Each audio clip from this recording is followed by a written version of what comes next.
Hello everybody, welcome along to Mantel Farm. In our last video we happened to look inside our WBC and one of our nuke hives. However, we ended up with a rather heavy shower and we hadn't really got any great urgency to look in any of the others as our Cedar National was in the throes of requeening.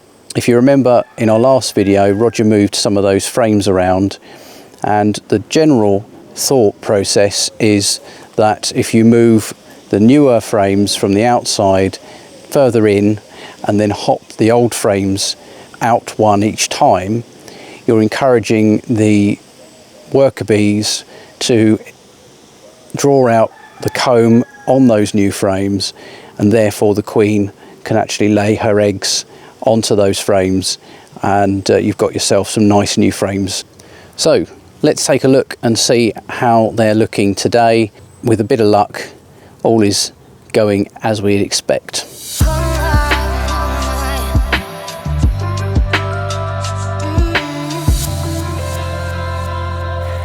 So in proper beekeeper fashion, we will smoke the entrance of the hive and give them a minute to get accustomed to being smoky, and then off we go.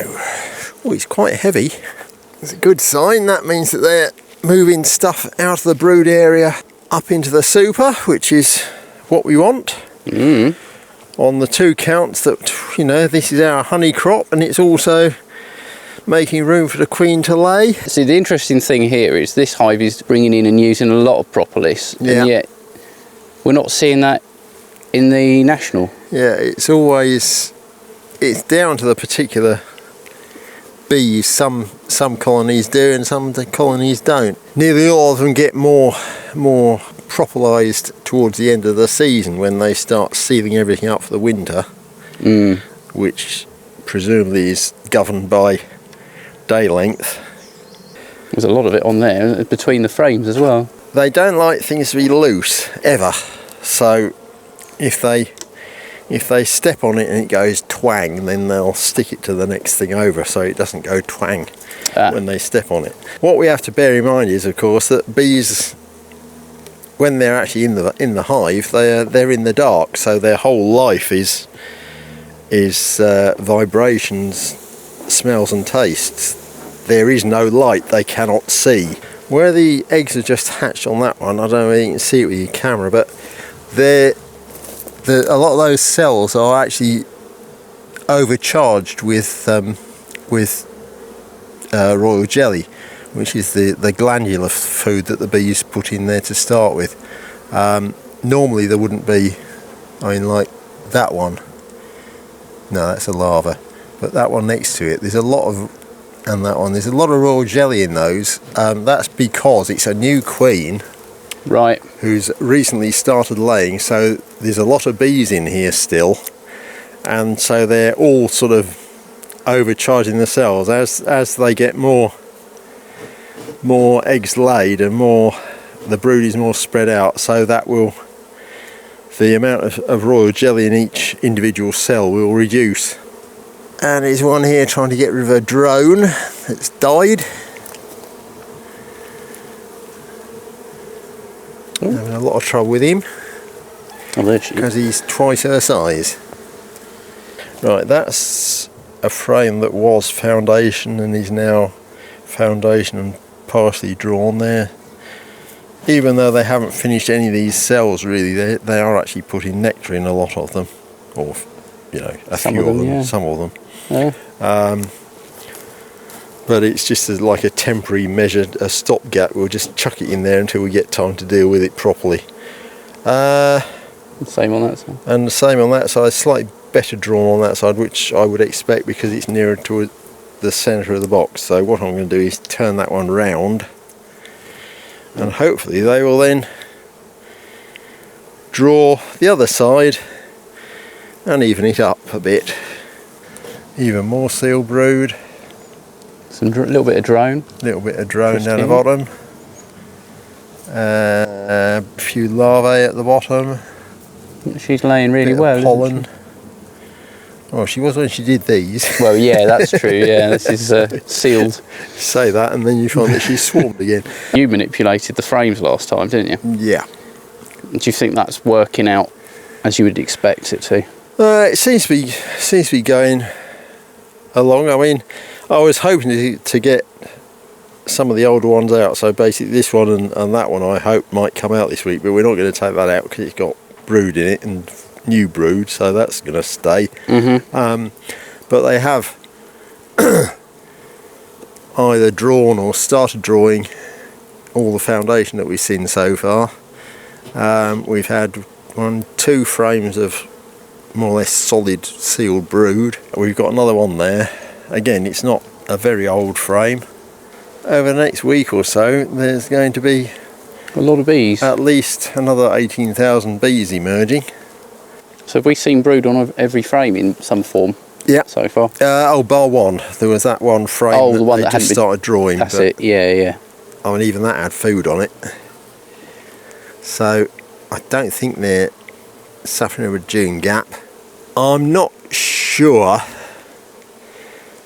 if it actually exists, but I do kind of feel that possibly what we see as the June gap might be, I think, because the bees are bringing in plenty of pollen and nectar, but they're using it immediately to raise brood, because at this time of year a good queen is probably laying 4,000 eggs a day, because it's the peak of production for them.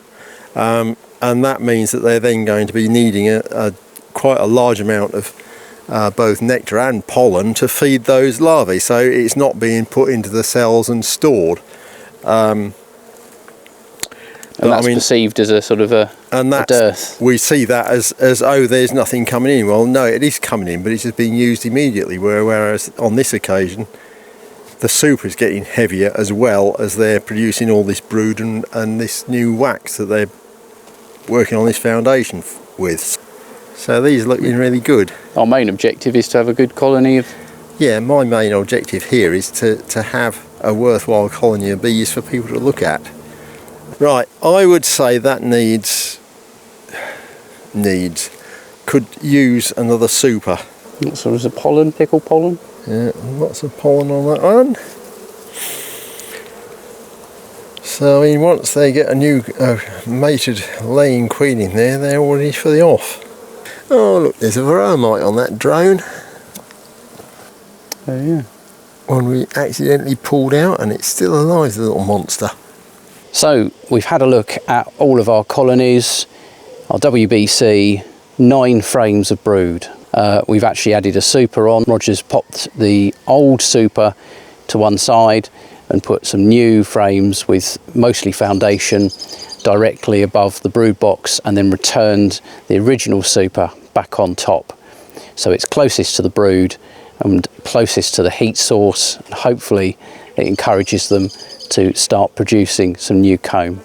It also gives them space, because 9 frames out of 10 in the WBC means that they're going to be very, very crowded soon. Quite a number of those frames were capped, which means that they're very, very soon will be emerging, and therefore the population of this hive will be growing quite quickly.